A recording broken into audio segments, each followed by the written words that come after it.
Last night, guys, sit in my house, man. Moved to tears watching the Olympics. Every 2 years is one of my favorite moments.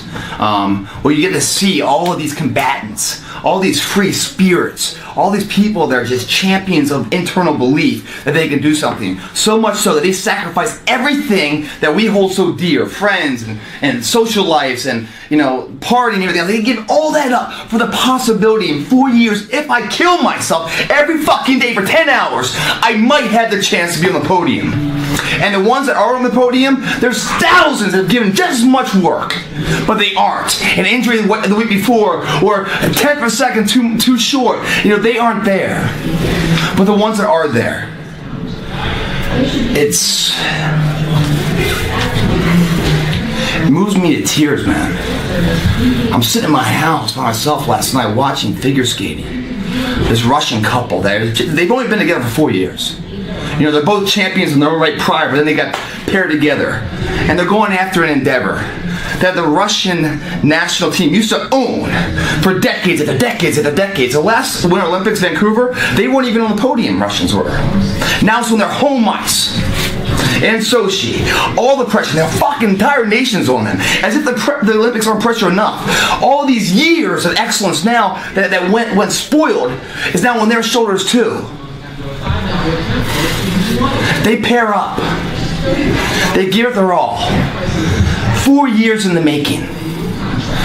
For one long form and one short form on the ice. They let it all ride. And I'm watching it, man. And I'm just fucking bawling. Because that's the best the world can ever be. Where the entire country, the entire world holds their breath and witnesses, takes all of the moment of an individual. But one person's work rises to a supremacy status where everyone else stops what they're doing to take note of it. Win or lose, they're involved, they're moved by it. They end up winning the gold, and in huge fashion. What else they won wasn't just that. The whole country, they lifted them up to new levels. They lifted me up in LA, crying my eyes out, man. It's like, oh my God. I was just so moved. I couldn't sleep all night long.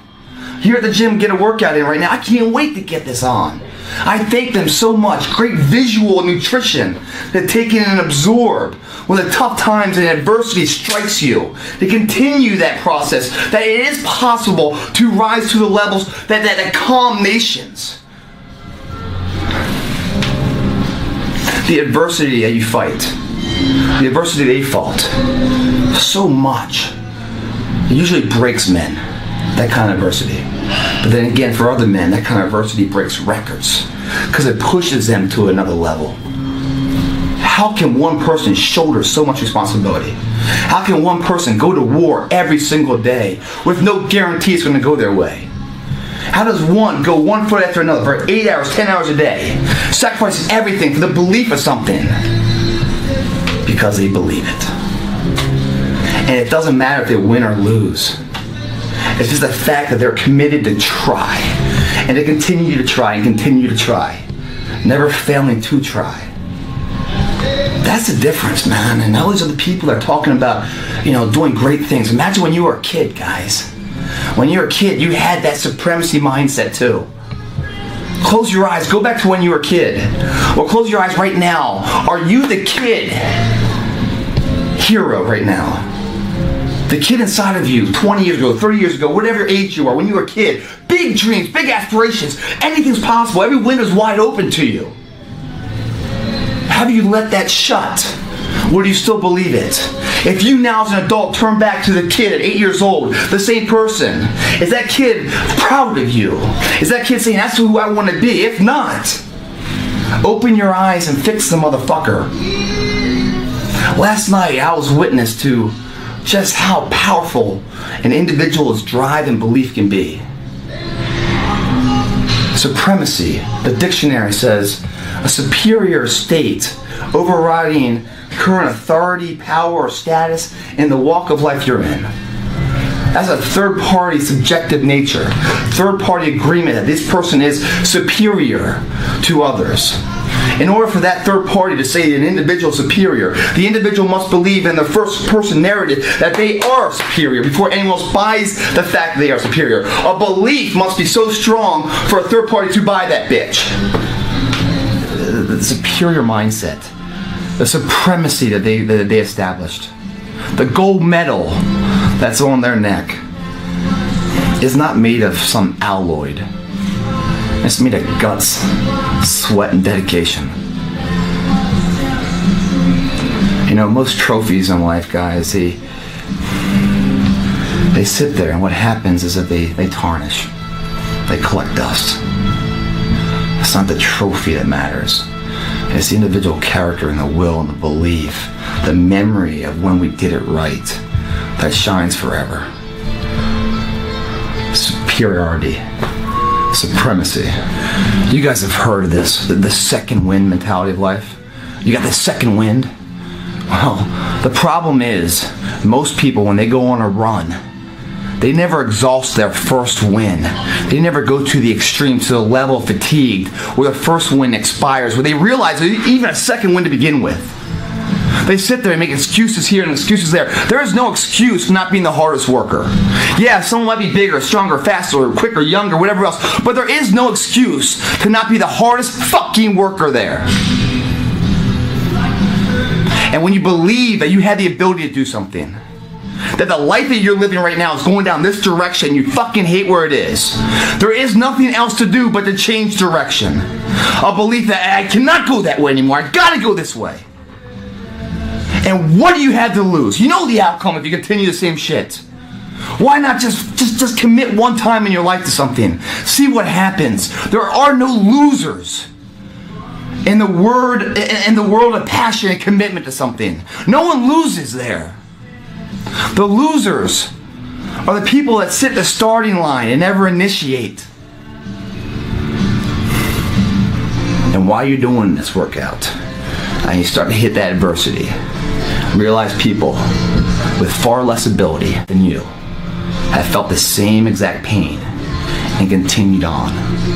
And those people are the role models that we all aspire to be. They were never given that status. They earned that status. They believed it so much. And they had far less potential than you. You look at any athlete out there, guys, any one of your heroes, I guarantee you, if you listen to any of their interviews, you'll hear them say, practice makes perfect, that kind of mentality, that they failed in order to succeed. Every single one of them says, even people like Hank Aaron, says, like, you know, in the worst parts of my life, the batting slumps and stuff in baseball, or in my social life, or my outside the field, or on the field, whenever I was in trouble, all I did was just keep swinging, keep swinging, keep swinging. My dad always said, just keep throwing shit against the wall, something eventually sticks. It's the belief that supremacy exists. There's so many examples in the Olympics, and every day we see the common man with the odds against them overcoming what people thought could never happen. And probably he didn't even think it. But there he stands victorious and a role model to all of us. Like, oh my God, we want to be him. But before he was him, he was us. What got him there was an undying belief. And every drop of sweat that came out, and every pain and ache and everything else, was just a telltale sign that he's getting closer and closer to that dream that we were when we were kids of being a reality. Why not believe in it? What's the other option? There is no other option. It's a life forgotten, man. In the acting world, if I go to the audition, I have a fucking chance of getting a part. If I don't go to the audition, I'm out of the game. I know the outcome. Nothing. Show up. Even if you get knocked on your ass, show up. At least you have a possibility. You have a chance. You have a voice of doing something with your fucking life. Believe that supremacy exists.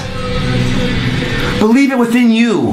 Because every motherfucker that had ever achieved it had to believe it when everyone else said it wasn't possible. They said it fucking was. And there they stand. Boom, did it, bitch.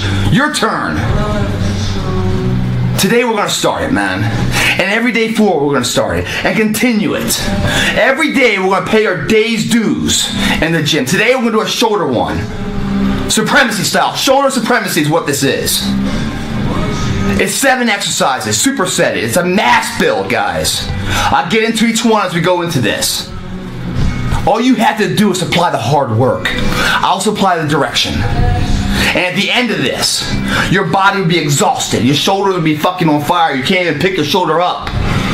But your eyes will be so alive and so full, seeing and everything. It won't be a tunnel vision anymore. You'll see the peripheral. You'll see everything as a possibility like when you were a kid. You're not going to close any more windows. This day it changes. Every day forward is a better day. No longer are we going to accept rhymes and society's rhyme the reason that we are average. Average is a weak mentality. We must believe it so much so that we're arrogant about it. We must be pissed off for excellence. Because last night I was moved to tears. That can happen. And it doesn't happen until you show up. And when you show up, you give it all you have. And if you fall and stumble, you fall forward. You don't fall backwards. Let's get this fucker on. First exercise.